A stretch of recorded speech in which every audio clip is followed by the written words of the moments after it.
Cinema Vikatan வீடியோக்களை உடனே பார்க்க உங்க யூடியூப் ஆப்ல இந்த பெல்ல கிளிக் பண்ணுங்க.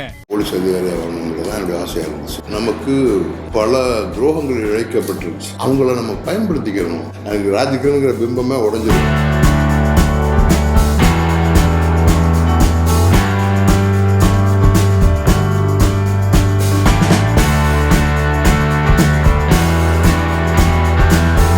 நான் சினிமாவுக்கு வரணும்னு வரல, படித்து பெரிய ஆளாகி போலீஸ் அதிகாரியாக வரணுங்கிறது தான் என்னுடைய ஆசையாக இருந்துச்சு. ஏழ்மையான குடும்பம், அதனால் படிக்க வைக்க முடியலை. ஸ்கூல் ஃபைனல் வரைக்கும் தான் படிக்க முடிஞ்சது. ஸோ எப்படி இந்த துறைக்கு வந்து சினிமா நடிகன் ஆகிட்டேன். திரைப்படங்கிறது மிக சக்தி வாய்ந்த மக்கள் ஊடகம். ஒவ்வொரு அணுவும் இறைவனின் உத்தரவில்லாமல் அசையாதுங்கிற நம்பிக்கை உள்ள இஸ்லாமியன் தான். அதனால் என்ன இந்த துறையில் இறைவன் வச்சிருக்கிறான்னா அதுக்கு நான் தகுதியானவனா நடந்துக்கணுங்கிறது என்னுடைய குறிக்கோள்.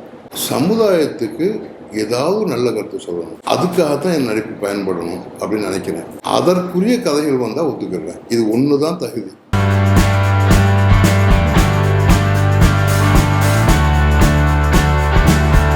இயக்குனர் சுப்பிரமணிய சிவா தான் வந்து என்கிட்ட பேச வந்தார். அப்போ பேசினார், லைன் சொன்னார், கருத்து இருந்தது, சமுதாயத்துக்கு சொல்ல வேண்டிய ஒரு விஷயம் இருந்தது. பண்ணுவோம் தம்பின்ட்டேன். அப்புறம் 2 நாள் கழித்து வர்றேன், ப்ரொடியூசரில் போய் பேசிட்டு வரேன்ட்டு போயிட்டு 2 நாள் கழித்து வந்தார். அப்போ தான் சொன்னார், அண்ணே இது நான் டைரக்டர் இல்லை, ப்ரொடியூசர் வேறு யாரும் இல்லை, உங்களுக்கு வேண்டியவர் தான், தனுஷ் தம்பி தான் டைரக்ட் பண்ணுறாரு, 1.5 பாரில் தான் ப்ரொடியூஸ் பண்ணுறாங்க அப்படின்னாங்க. எனக்கு ரொம்ப சந்தோஷம் இருந்துச்சு. அடுத்த நாள் தான் தனுஷ் மருமகன் வந்தார். லைன் கேட்டிங்கனால, லைன் கேட்டது பிடிச்சிருக்கு அப்படின்னு. லைன் ஓகே, நீங்கள் உங்கள் இஷ்டத்துக்கு பண்ணுங்கள்.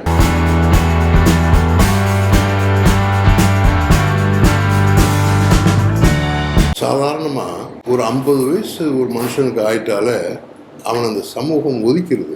திரைப்பட பிரபலங்கள் அல்லது அரசியல் பிரபலங்கள், வசதி படைத்தவர்களுக்கு அது ஒரு பிரச்சனையாகவே இல்லை.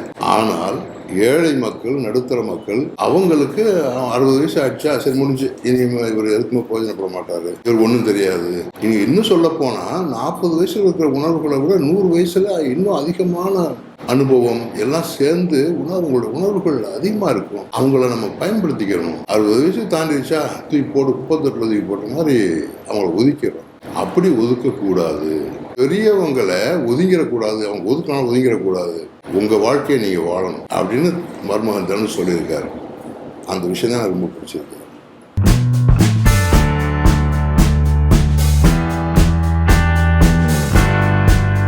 நான் சினிமாவுக்கு வந்து இப்போ 27 வருஷம் ஆச்சு. அதுக்கு முன்னாடி விநியோகஸ்தராக இருந்திருக்கேன்.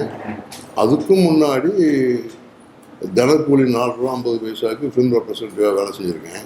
ஸோ ஒவ்வொரு காலகட்டங்களையும் சினிமா மாறிக்கிட்டே வருது. டெக்னாலஜி வளர்ந்துருக்கு, இளைஞர்களுடைய வீச்சும் அதிகமாக இருக்குது சினிமாவில். இது நல்ல விஷயம். இந்த டெக்னாலஜியை நம்ம சமுதாயத்துக்கு பயன்படுத்துகிற மாதிரி நல்ல கருத்துள்ள விஷயங்களை, கருத்துள்ள படங்களை பதிவு பண்ணணுங்கிறதான் என்னை போன்று உள்ளவர்களுக்குள்ள ஆசையும் ஆதங்கம்.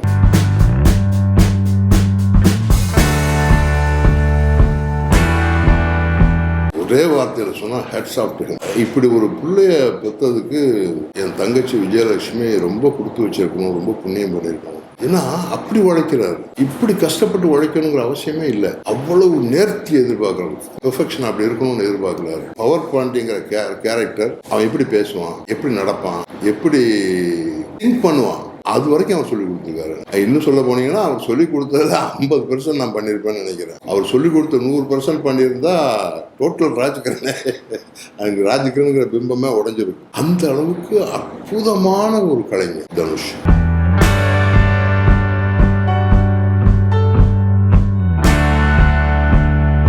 என்னை விட யதார்த்தத்தை அதிகமாக எதிர்பார்க்குறாரு தனுஷ். அதனால அது நிச்சயமாக அது மிஸ் ஆகாது.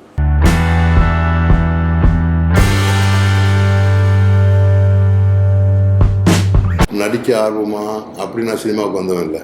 பஞ்சம் பிழைக்கிறதுக்காக பிழைக்க வந்தவன். வந்த இடத்துல சினிமா துறைன்னு ஆகிப்போச்சு, அவ்வளோதான். எனக்கு நடிக்க தெரியாது. எனக்குள்ள இயல்பாக இருக்கிற அந்த ரோஷம், என்னுடைய சந்தோஷங்கள், இதுக்கெல்லாம் ஒத்து போகிற மாதிரி கதையும் காட்சிகளும் அமைஞ்சா அது எனக்குள்ள இருக்கிற விஷயங்கள் தானே, அதை அப்படியே நான் வெளிப்படுத்துகிறேன்.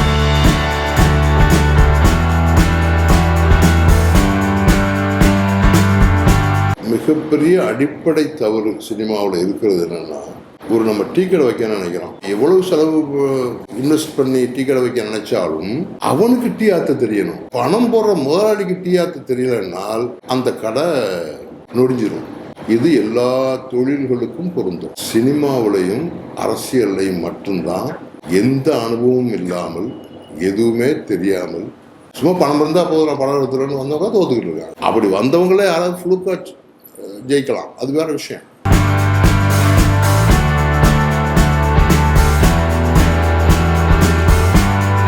உன்னால ஒண்ணுமே செய்ய முடியாட்டி கூட அந்த ஆத்மாவை பார்த்து நீ முகமலர்ந்து சரி, அதுவே ஒரு தர்மம், அது இறைவன் விரும்புறான்னு சொல்லியிருக்காங்க. ஸோ நம்ம எங்க இருந்து வேணாலும் சேவை செய்யலாம் மக்களுக்கு.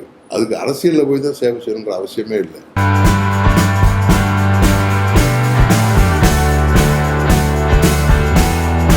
வெறும் ஜல்லிக்கட்டுக்கான போராட்டம்னு இதை நான் நினைக்கல.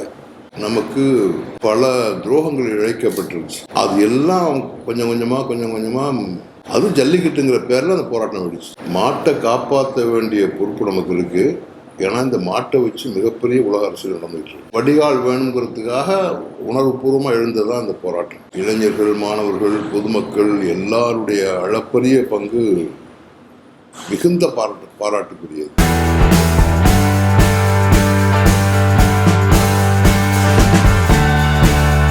இப்போ நம்ம தமிழ்நாட்டில் இருக்கிறதுனால நமக்கு தமிழ்நாட்டில் இது அதிகமாக நடக்கிறதா தோணுது. அதுவும் ஒரு வகையில் உண்மை. கேரளாவில் போய் இவ்வளோ விஷயங்கள்லாம் பண்ண முடியாது. அங்கே பொதுமக்கள் சும்மா இங்கே நம்ம தமிழ்நாட்டில் உள்ள மாதிரி சீஃப் மினிஸ்டர் குறை சொல்லிக்கிட்டு பிரைம் மினிஸ்டர் குறை சொல்லிட்டுலாம் இருக்க மாட்டாங்க. அந்தந்த ஏரியா எம்எல்ஏ எம்பிஏ சட்டையை பிடிச்சி விட்டுருவாங்க. தமிழ்நாட்டு மக்கள் அப்படி இல்லை. நம்ம இந்திய அரசியல்வாதிகள் அவங்களுக்கு எதிராக யார் என்ன பண்ணாலும் அவங்களுக்கு தேசத்துறை பட்டம் கொடுத்துருவாங்க, தீவிரவாதி பட்டம் கொடுத்துருவாங்க, நக்சல்பாதி பட்டம் கொடுத்துருவாங்க. அவங்க சொல்கிறத போலீஸ் கேட்கும், போலீஸு பொய் கேஸ் போட்டு உள்ளே வச்சிடும். ஸோ அதனால் அவங்க மக்கள் இதுக்கு மேலே ஒன்றும் செய்ய முடியாது. தமிழ்நாட்டை போகிற போக்கில் டோட்டலாக பாலைவனமாக்குறதுக்குரிய விஷயங்கள் நடந்துகிட்டு இருக்கு.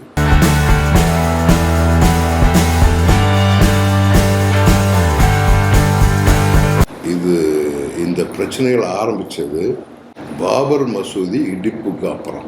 யார் அதை இடிக்க தூண்டினார்களோ அவர்களுடைய நோக்கம் நிறைவேறிவிட்டது. மக்களுக்குள்ள விஷ விதைகள் விதைக்கப்பட்டது.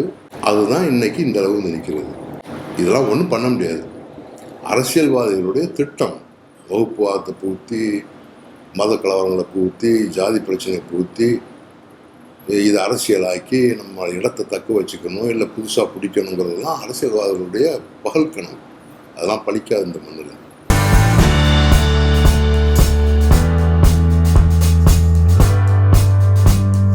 இப்போ எனக்கு அங்கே எந்த விதமான தொடர்பும் கிடையாது. நான் எந்த தொடர்பும் வச்சுக்கிறதும் இல்லை. என்னால் ஒன்றுமே செய்ய முடியலை. அப்போ என்னது கேட்டு பிரயோஜனம் இல்லையே. சும்மா பேருக்கு கேட்டுக்கிட்டு விளம்பரப்படுத்திக்கிறதா? அது கூடாது. பிரபாகரன் உயிரோடு இருந்த வரைக்கும் நம்பிக்கை இருந்தது, இந்த மக்களுக்காக செய்வார்னு. ஏன்னா பிரபாகரன் மாதிரி ஒரு உத்தம தலைவன் உலகத்திலேயே இல்லை.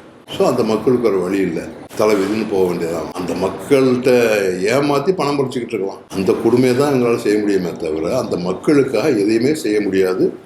ஏன்னா இந்திய அரசு நிச்சயமாக அனுமதிக்காது. இந்த மாதிரி மோர் வீடியோஸுக்கு சினிமா விகடன் சப்ஸ்கிரைப் பண்ணுங்கள்.